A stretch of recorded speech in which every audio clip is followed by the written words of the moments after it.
So, hello everyone, to the few people that are joining us here on Zoom, but anyone that's watching on YouTube as well. Welcome to the latest Future of Money event. Today we're joined by Albena Azmanova. Albena is author of Capitalism on Edge: How Fighting Capitalism Can Achieve Radical Change Without Crisis or Utopia. Albena teaches political and social theory at the University of Kent's Brussels School of International Studies, and she's joining us today from Bulgaria, which is the first time we've had someone join us from Bulgaria, so that's quite exciting in itself. So, Albena, would you like to tell us a little bit more about yourself to start with, what your research is, what your background is? Okay, thank you. It's very good to be talking to you in this podcast and to do it in my hometown. I arrived yesterday here. I was born in Bulgaria in the 60s and grew up basically under the dictatorship. Yeah, I imagine that was an interesting time to be growing up in Bulgaria. It shaped me very much. I was raised as a good communist, and that is why, as a good communist in the late 80s, I joined the dissidents movement to fight the dictatorship in the name of true communism, not in the name of capitalism. Must clarify that. And then when democracy came, we realized that it's a big sham. I went to do my studies first in Strasbourg, then I did my PhD at the New School for Social Research in New York. I eventually, cut the long story short, I settled in Brussels, where I'm teaching for a British university, University of Kent, and doing a lot of policy advisory work also for the international institutions in Brussels. My work initially my research focused on theories of justice and judgment. My previous book is on judgment. It's called The Scandal of Reason, a critical theory of critical judgment. And my recent book takes on, that formula of critical social analysis. I elaborated in that old book to the analysis of contemporary capitalism. To the analysis of contemporary capitalism, but without leaning on a socialist utopia. So this is the kind of the intellectual experiment I'm doing in this book, how to screen capitalism, contemporary capitalism, for opportunities for progressive change without counting on utopia, including the socialist utopia, because it's been discredited by the experience in Eastern Europe and elsewhere, China, without holding our breath for a crisis of capitalism. Capitalism is not in crisis. And certainly without the help of a revolution, because no such thing is in the offing. So we need to be able to engage in radical politics without all these three crutches. And this is the book. Brilliant. So yeah, we will start with your book. So in some of the other shows you've done and in your writing, you kind of stress that you're not an economist, but something, as an economist, I guess I would say myself, because I've done that as a degree, but I wouldn't ever say I'm an accomplished economist. But having studied economics, one of the main focuses of economics is always inequality. Now, you stress very much throughout your book that this is kind of a misguided focus, that the focus shouldn't be on inequality, but it should instead be on precarity and the feeling of insecurity that people have in today's economy. So when you talk about precarity and insecurity, what exactly do you mean by that? Yeah, just to clarify, it helps me to do good economics, probably or good economic analysis, because I'm not an economist. Now, what economists do is they measure what can be measured. Inequality is very easy to measure and very well, it reports well. But precarity is something more intangible. And yet, my analysis leads me to conclude in this book that really what haunts people, what worries people is this massive insecurity. So let me just clarify indeed what I mean by precarity. Such a word did not exist in the English language until about 10 years ago. It really entered dictionaries, precarity. about 10 years ago. The French have it, précarité. But the English word is precariousness. And yet I use precarity to speak about not just general insecurity of the human condition, or not even the general instability of modern life. It is something slightly different. And this is the politically generated, and I stress that it's politically generated through specific policies, economic insecurity and social vulnerability that harms people's material and psychological welfare. Mm-hmm. It harms also, as we have seen during the pandemic, it harms also society's capacity to cope with adversity and to govern itself. So this is this deep incapacity to be your own boss. Right. That is the result of specific policies. So in my analysis, this sense of deep vulnerability is at the root of the rising xenophobia, especially in Western societies. Also, the incapacity of the most affluent and scientifically advanced societies to cope with the COVID pandemic. Another important thing to remember is probably that precarity, the word precarity, expresses this utter lack of agency. It is derived from the Latin word precarious, which refers to something, a thing obtained through prayer or petition, through begging or through hope, through prayer. So you are really at the mercy of other forces. Right. What we have in our life now, we are controlled by our work, at the mercy of our bosses, and in the hands of governments who increasingly use autocratic, like law and order means to maintain social cohesion. Yes. What do you think it means for people in their kind of day-to-day lives? What are they seeing that gives them this feeling of precarity? I mean, different types of people, different groups of people experience that differently. But for many people, it means having to work on 3 jobs to secure the essentials of life. And usually these are unstable, precarious employment. For many young people, it is the incapacity even to find a job despite having 2 MA degrees. Yeah. Having to live with your parents until you're 30 and be generally unable to become economically and socially autonomous. Yeah. Now, for instance, I checked recently the statistics of youth unemployment in Spain. Currently, it's at youth unemployment in Spain is at 40%. Okay, 39.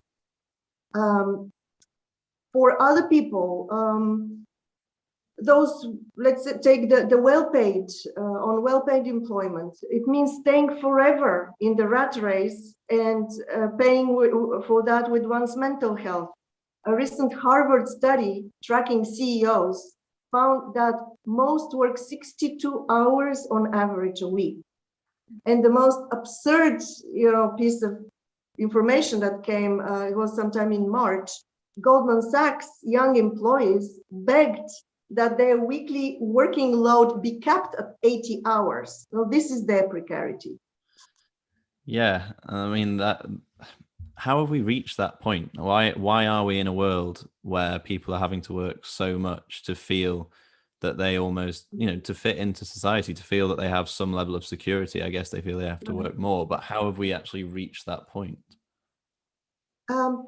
Okay, so one could argue that insecurity is a feature of modern life, as I said, or that economic insecurity is part of the dynamics of capitalism, remember, creative destruction and all that. However, there always have been buffers against this instability of modern life, of capitalism, from unemployment insurance, public health care, to owning productive assets for the rich. This has been the buffers. But in recent times, at least sometime, I observe, especially the process has been aggravated around the early 21st century. These buffers began rapidly to disappear. And the story one of the stories that we can explain. It runs something like that. So we have the latest wave of globalization helped by IT, aggressive open border policies. So that global economic integration was complete around the end of the 20th century. And then the rules of the game for countries participating in the global economy slightly changed.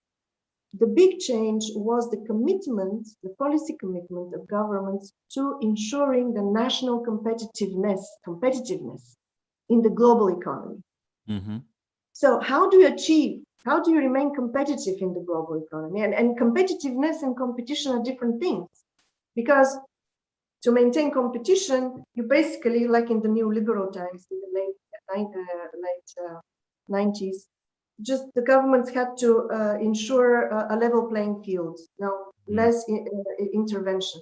But to ensure the national competitiveness in the global economy, you have to redistribute, you have to intervene in specific ways. One of the ways is to sponsor national champions. And usually these are big corporations that already have a competitive advantage in the global economy, but through taxation, through sponsorships, through, little sweetheart deals, you can enhance further their competitiveness in the global economy. Then, in order to further to ensure national competitiveness, what you do, you slash public budgets for public services, such as healthcare. Precarious employment, so employment insurance drops. The social safety net is reduced because there are only that many resources for that. Yeah. So as a result,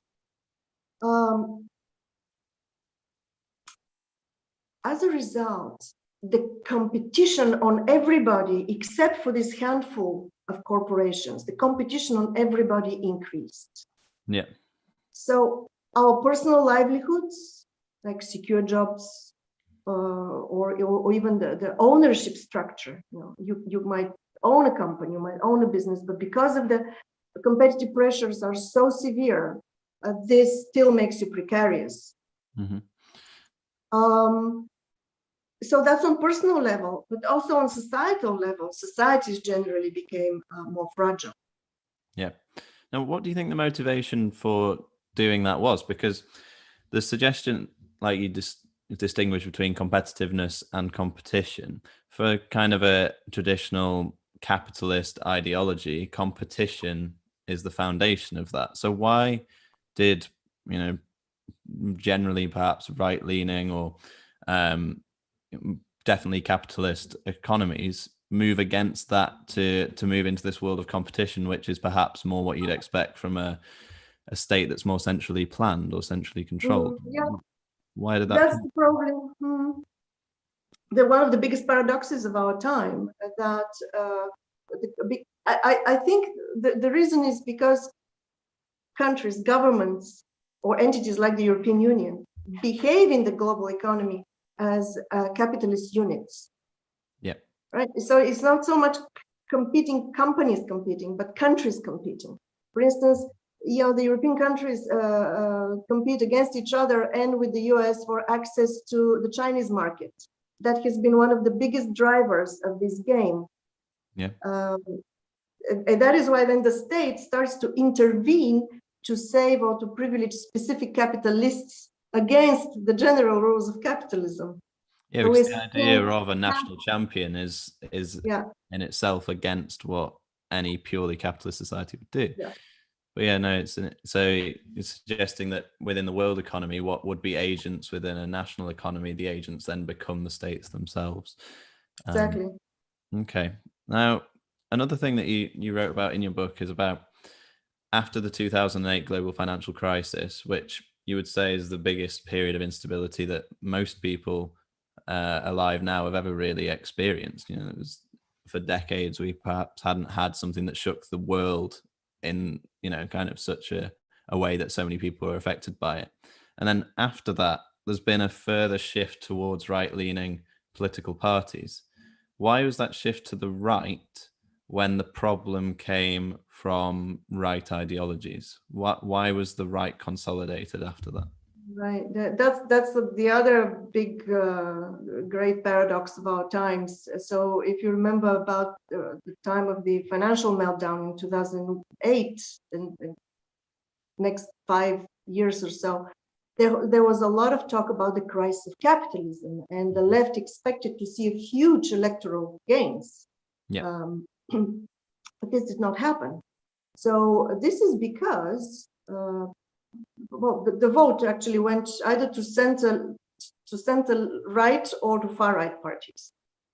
And this is because insecurity makes naturally people conservative. They're longing for safety. They crave safety. So that makes them intuitively go to the right, to conservatism. Yeah. And this is particularly true in the absence of utopia. Now, if there was a plausible left utopia, like socialism, people might have moved to embrace that direction of history. But in the lack of such a positive utopia, the space is filled with other fantasies, such as those of ethnically pure and culturally uniform communities, nostalgic longing for a past that actually never existed. Yeah. So this is my explanation of this seemingly paradoxical shift to the right in circumstances of economic crisis. Okay, and in what other ways do you think that the political spectrum has changed as well? So I know you talk about maybe a change from left and right being seen as what they once were. So in what other ways has that changed? Okay, so that's a curious thing is happening. So the left-right divide has navigated up the political choices for at least about 250 years since the French Revolution. For most of that time, the left stands for a combination between economic protectionism, right? State-managed economy, and cultural liberalism, while the right stands for free markets and traditional cultural values. Now, I think this is more or less gone. Over the past 2 decades, the meaningful divide runs differently.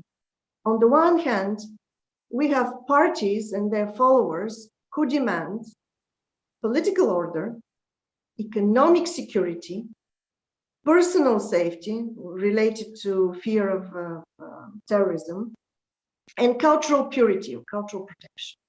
Yeah. These are the people who see themselves as threatened by the globally integrated world and by the policies of open borders that created that world. Yeah. I call that the risk pole. But see, they want, these people usually, they want capitalism, but they hate the global capitalism and they defend national capitalism.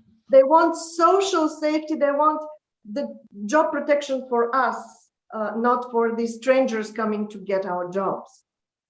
So this is the risk pole. They see all the risks in that new setup. Yeah. On the other side is the opportunity pole. So people who see globalization as a source of both wealth creation, but also more authorship, more control of their lifestyle. So these are, think of the people who can do their job by their pool in Bali, who embrace this kind of lifestyle. Yeah. So they would go for exactly the opposite political policy set than the risk pole.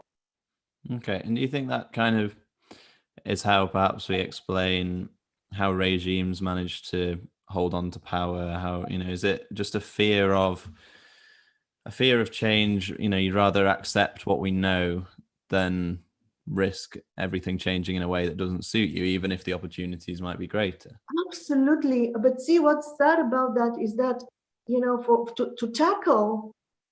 Okay, here's the paradox. Capitalism has created, there's no crisis of capitalism economically, but it has created a lot of social problems, including, the climate change. Yet people, because they're insecure, are not prepared to embrace change. So paradoxically, the political defenses of the system are very strong, while society is in trouble. Mm-hmm. Then, in order to embrace the change that we all need, the policy change, in order to protect the environment, in order to have better lives, we need a very radical change. Yeah. But it is very hard to mobilize people that are averse to change.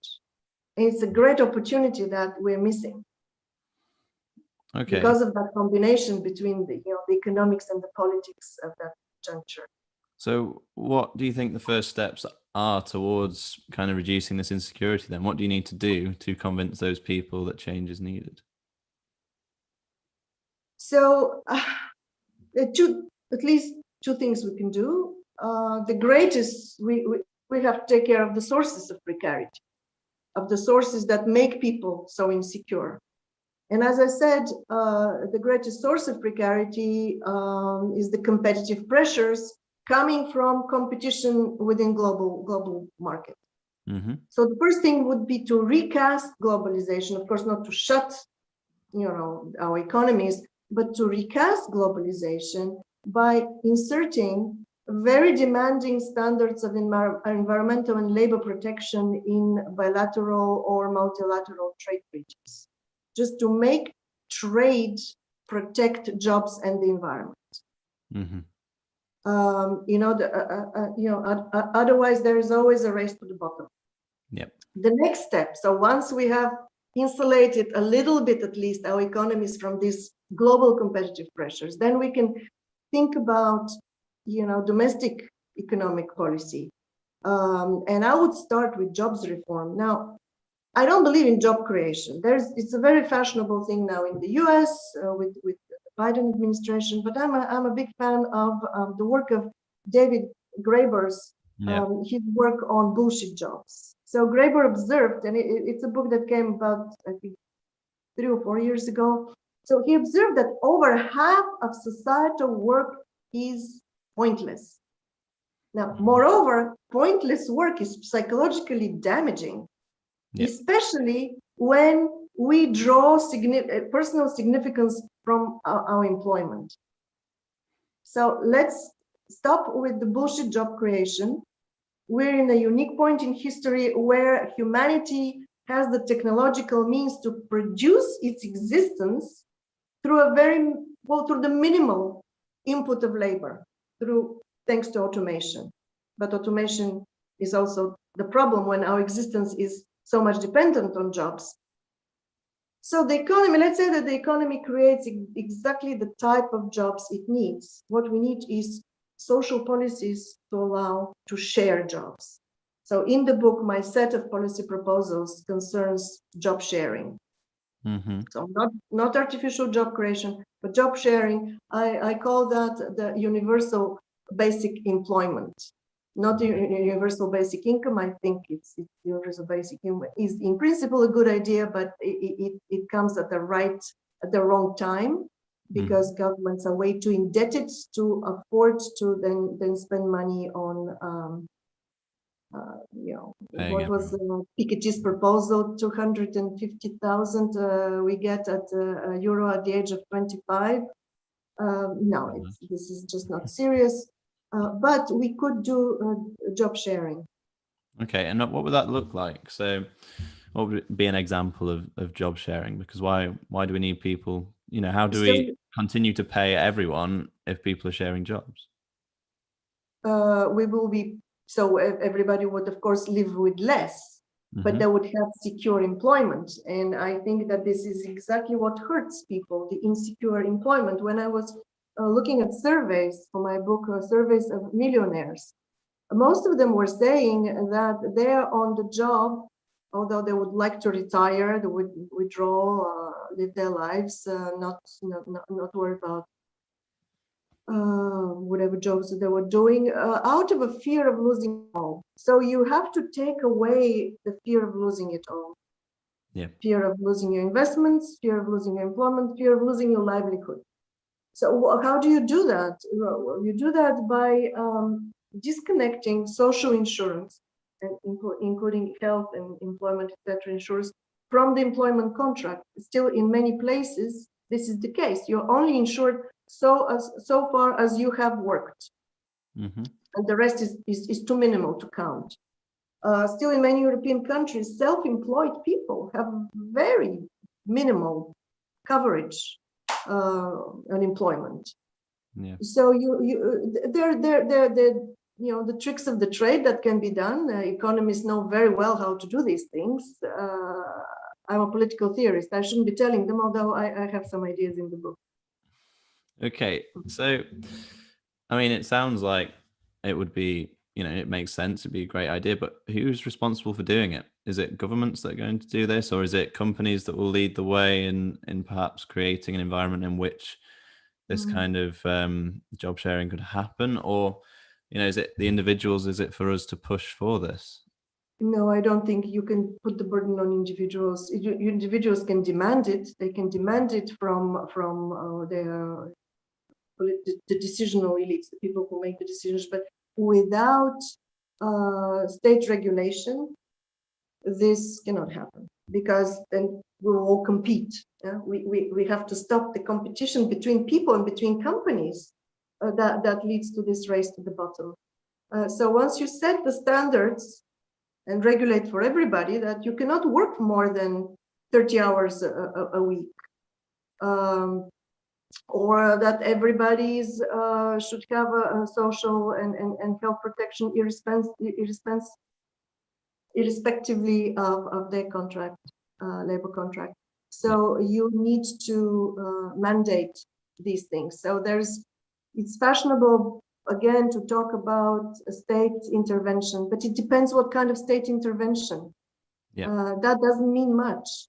It depends whether the state creates jobs, mandates how long and how much you work, or imposes, police surveillance, on the streets and in our private lives. It is all state intervention, comes in many shapes. So the devil is in the detail. Do you think it's, what kind of time frame are we looking at? Is this when the next rounds of elections come in? For every country it's going to be different, but is this what parties should be standing on, and which parties are you expecting to do it? Is this a solution for right-leaning parties to have more functional capitalist economies, or is it a solution for left-leaning parties to create a more cohesive society? Left parties are still stuck on the issue of inequality. So right parties are still very much focused on competitiveness. What I believe should be happening. Look, the great changes in 20th century history. So the switch to the welfare state after the crisis of the 1930s, and then the switch to the neoliberal state, the neoliberal capitalism in the 80s. They were not initiated by any one political force. There was a big coalition of forces pushing in the same direction. Take the transition to the welfare state that Kalpulani describes in this fantastic book, The Great Transformation. There he tells the story of how the center-right, so conservative parties, socialist parties, the trade unions, even the Catholic Church, all pushed in the same direction.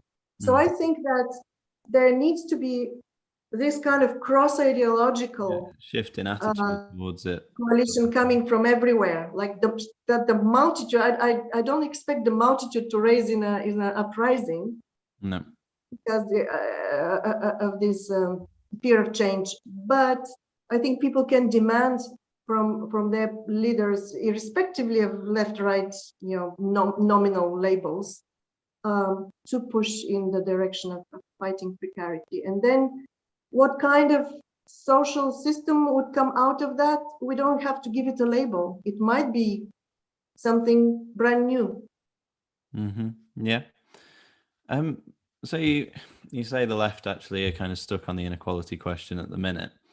How do we continue to address the inequality question at the same time? Like, do you think that's something that should be focused on, or is that something that you can leave and will sort itself if you sort out precarity? Or, and perhaps, where does this apply solely to developed countries? Is this something for developing nations as well? Is it Europe? Is it America? Where does it all fit in? Look, the analysis is a great question. What do we do about inequality? I think we, above all, we need to fight poverty, because impoverishment and inequality are very different things. Yeah. Of course, we need to care about the poor, but if you embrace your capitalism as an engine of creating prosperity, if you value that wealth that is created by the rules of that particular game, then you have to be careful how you tinker, because equalization might actually disincentivize wealth creation, and then the poor would suffer most. Yeah. So we need to take care of impoverishment. We need to take care of precarity. And I don't think we should worry about economic inequality so much. I think actually this is a very new liberal preoccupation, because when you're talking about inequality, you're comparing the positions of individuals vis-a-vis each other. You're not talking about how societies are fragile. You're not talking about the commons, which is the typical, actually, socialist concern with the commons. So, and I would, I would think that the poor suffer not because somebody else has more, but because they don't have enough. Yeah. I have lived in a relatively egalitarian society that was terrible, when people were not very nice to each other. There was no really solidarity. We can imagine perfectly equal societies that suffer from precarity, because the economy is inefficient, because there are all kinds of competitive pressures, for instance. So I simply don't think that equalizing of economic resources is the solution. We need to do some of that. For instance, taxation. My construction here fell apart. So where was I? Yeah, taxation. I mean, we need to stop these loopholes that corporations don't pay taxes. This is simply not acceptable. Yeah. But this is a different issue than redistribution of resources. As a result of that, we will have more resources to invest in public services, for instance. Yeah. Yeah. Okay. So my last question before we go to the Q&A and anyone that's got questions to ask themselves is more kind of short term now. What do you think we'll see post-COVID? What do you think the immediate outlook is in terms of precarity? Are things going to get worse, or are things going to get better? Now everybody's quite excited. It seems that changes in the offing. I actually think that what I describe as precarity capitalism, this deeply embedded, politically embedded insecurities, will be reinforced, because governments have become now strongly indebted in fighting the COVID pandemic and the economic fallout from it. So there will be more belt tightening soon in order to stabilize public budget. So we'll have new cuts to social services, more precarious employment. Even if job creation is back on the agenda of ruling parties, this would be precarious employment, I'm afraid. Yeah. At the same time, hopefully it has become clear what the problem is, that precarity is the real issue, and political elites will be bothered to do something about it under public pressure. So we are really at the crossroads now of going back to where we were before a pandemic, or coming up with new solutions. The jury's still out, let's say. I mean, let's hope it's new solutions, but you never know. And do you think a lot of all of this has been highlighted precisely because of the pandemic. It has shown where Should have opened our eyes. Okay, so I'll invite Alex back in to start the Q&A. Hi, Alex. Hi there. So yeah, if you'd like to take the audience. Yes, absolutely. I'll start with mine. Thank you for the questions and the answers. It was quite heavy because the thing are pretty heavy discussion. So I'll try to light it up just a little bit. My father, my father is an economist, and I just realized that for many years I didn't understand what he was doing. So I understand why you don't want to label yourself an economist, Albena. I get it. It's a pretty tough job description. So here we have one, not yet, but I'll just ask mine. Imagine there is someone who's obviously watching this video and still living in an environment where there is a lot of oppression, whether it's a social, economic, and I know that I heard that you don't want to label things, but with me, I'll say, where do you go? What do you attach your hope for the future? Do you go with democracy? I don't believe in that. Do you go with socialism? I don't believe in that. Do you go with libertarian, etc., etc.? What would you advise? Obviously, I think that labels very dangerous because they're disconnected. They blind us to reality. So I would say, let's keep our eyes on fighting precarity, join forces on solving real problems, the real concern, responding to real concerns of real people, and really refuse the big labels. Democracy, I mean, what is democracy? Democracy is, okay, here comes what I think about democracy. So, yeah, this is very fashionable. I mean, in Europe, we have the conference on the future of Europe with public input. Now, you make people's lives dependent on precarious jobs that are polluting, destroying the environment, and then you want from them to be good citizens, good democrats, and pull themselves out of that and vote for some alternative future. This is so unfair. You cannot burden democracy with that responsibility. So if you're a good Democrat, do not burden democracy with things it cannot deliver. You cannot ask seriously people to choose between, as one of the yellow vest protesters said, choose between the end of the world and the end of the month. So this is the responsibility of our politicians, democratically elected, to avoid people to make that choice, secure the livelihoods so that people can be brave enough to think big and to embrace an alternative future. All right. So if I understand well, you do not mix democracy and climate change, for example. It doesn't go really hand in hand. Look, I think, as I said, we need to stay very close to reality. So I've looked at surveys. What it shows that most people worry about climate change. They know about climate change. They worry about climate change.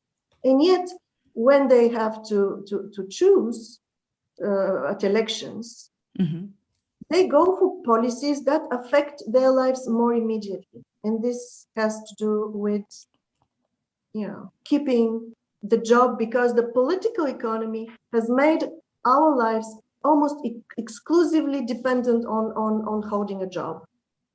So, yeah, I'm not saying that people are stupid, not at all.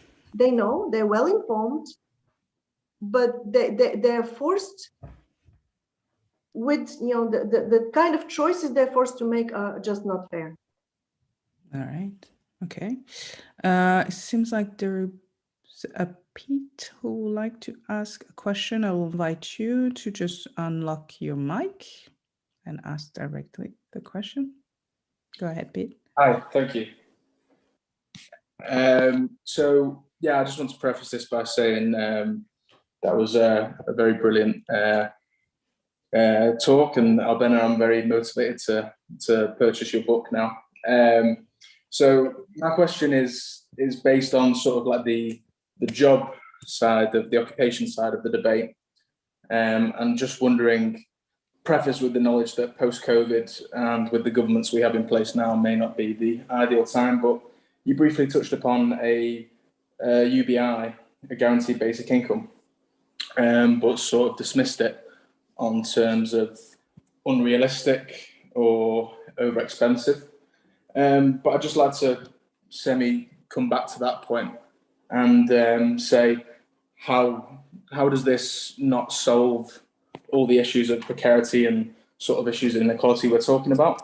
There's been a lot of studies showing that the cost of a guaranteed basic income in lots of Western countries would actually be much less than what is spent on a variety of poverty policies now. And coming back to the idea of this bullshit jobs and these increased unnecessary occupation, I'm just wondering what your thoughts are on maybe a guaranteed basic income in the future, and sort of this idea of separating income from the idea of occupation, which seems to be a root cause of a lot of the problems you were talking about. Right. I confess that actually in the book I embraced universal basic income, but the book was written before the pandemic. Look, I think that the money we need as individuals, we need it in order to secure the essentials of life. Think about good healthcare. Nobody individually can be rich enough to secure for themselves good healthcare. You need for that investment in research, in hospitals, in more research, in public education even. So you need massive central investment in public healthcare. This is a public good. So this is not going to be solved through universal basic income. So I think that whatever resources we have first need to go to securing those essentials, and then think about just universal basic income is a good idea, but it is not the idea of solving. Yes, no, it's definitely not the only idea. But I just think, personally, having studied it a lot, I think it could be in the future certainly used in conjunction with a lot of other policies. Yeah. That's what I'm saying in the book. But it is not the panacea that is being presented. Surely it would alleviate some of the psychological uncertainty. Yes. Not going to solve the big problems that people are afraid of, because the big problems are structural, right? Let me give an example of something that really shocked me. In 2017, the European Commission suggested that we knew that the corona type of viruses were around, and the Commission suggested that companies should start developing vaccines. That proposal came within a private-public initiative called Innovative Medicine Initiative. Great idea, right? Well, Big Pharma said it's not profitable, so we don't support it. And the European Commission dropped the idea. This is what I mean, that this is the kind of economistic approach to things that should not be approached with considerations of profit. So this is really where we need to start changing things. Yes, I agree. Yeah, thanks, Pete. I have another question on the chat. So there is, what is the biggest factor in precarity? Is it the environment? Is it health, poor employment, or something else? From Maiwen. Thank you, Maiwen. Oh, you really got me there. Biggest. So precarity comes from a person or a community or a state being placed in a position of responsibility they actually don't have the means to carry out. Like if I am made responsible for finding employment that doesn't exist, or for remaining healthy in a toxic environment. And this is exactly what individuals and societies have in place. So the biggest factor, I think, it is the pursuit of profit, the profit motive. And it is not growth, mind you. I don't think the growth is the problem in itself, but it is the political commitment to growth. Because you can grow the economy by having, by a very reasonable and rational use of resources and economic activities, right? So you can have growth, but the very commitment to growth, like this example I gave with the Innovative Medicine Initiative, the very pressure to do only what is profitable leads to the wrong decisions and creates the precarity. So I think we should eliminate as much as possible the pressures for remaining competitive in the pursuit of profit. But then this is the very definition of capitalism. Capitalism is a system committed to the competitive pursuit of profit. So in fact, whether we admit it or not, if we commit to that idea of fighting this impetus, we would be exiting capitalism. Absolutely. Well, that's there is another question from Ian. It says, there appears to be a growing political divide between urban and peri-urban and rural areas. Does this mirror the risk-opportunity divide you pointed in your book? Are cities equal, more cosmopolitan, and connected to benefits of globalism? Yes, I think very much so. Actually, the divide is urban, rural, periphery, suburban. Why? Because the people living in urban areas are better equipped to reap the benefits of a global economic competition. Their culture is less threatened by exposure to new cultures. So yeah, they're just positioned to reap the benefits. So very much so, yes. Okay. Let's see if there is someone else. Yeah. George, unless you have a question or anyone. No, I don't really have any more questions, but I think it's super, super interesting what you've been talking about. And it does really give a different perspective on kind of the traditional way of approaching the issue and the issues that we kind of all face, and what people are motivated by when they go to vote, what people see in their, what is controlling their lives. And to have kind of it laid out as a theory like this, I think it does make a lot more sense, and perhaps it's always been there and no one's quite been able to put their finger on it the way that you have. So that's really great. And so I think people have not been able to put their finger on it exactly because they're trapped in these labels: capitalism versus socialism. That's such a straitjacket for our thinking. Yeah, it's all constructed, isn't it? They're words, and you're constrained by what language gives you in a way. But like you say, precarity didn't exist in English 10 years ago. So that's very symptomatic. Words can change. Maybe it's about time we reassessed what the spectrum looks like in terms of how we group people's thinking together. But I'll ask the last question. Albena, are you optimistic for the future? Well, isn't optimism just a matter of personal character? I think I cannot help it. I'm optimistic just because I cannot help it. Good. gives us hope, I guess. That's really nice. That's great. Well, you can do it.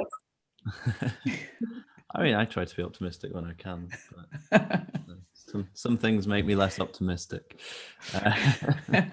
He's optimistic for tomorrow's game, so Yes. Yeah. that's good. So I'm always massively optimistic. I'd just like to show everybody Albena's book, so Capitalism on Edge, available from all good bookstores. Is that right, Albena?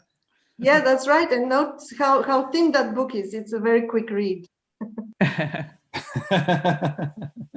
So I've been reading it over the last few days and found it very interesting. I'm a bit more centre right, I think, than the average. I perhaps have some questions around how this could be put in place. You know, whether or not we need to a sort of a top-down approach, or whether we're more along the lines of personal responsibility. But I think that's a debate for another day. But yeah, certainly recommend the book.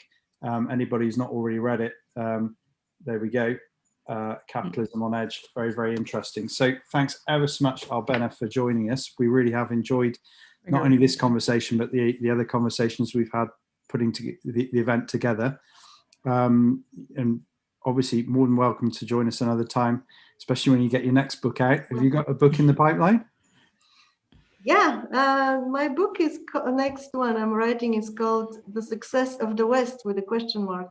Okay, Ooh. that sounds Let me interesting. know. So, and when is that going to be in bookstores? Sometime early next year?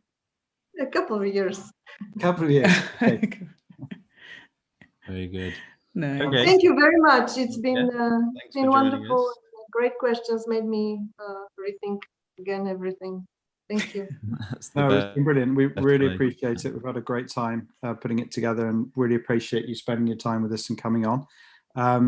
So thanks ever so much as well to all the guests out there in YouTube land, and also guests who joined us directly on Zoom.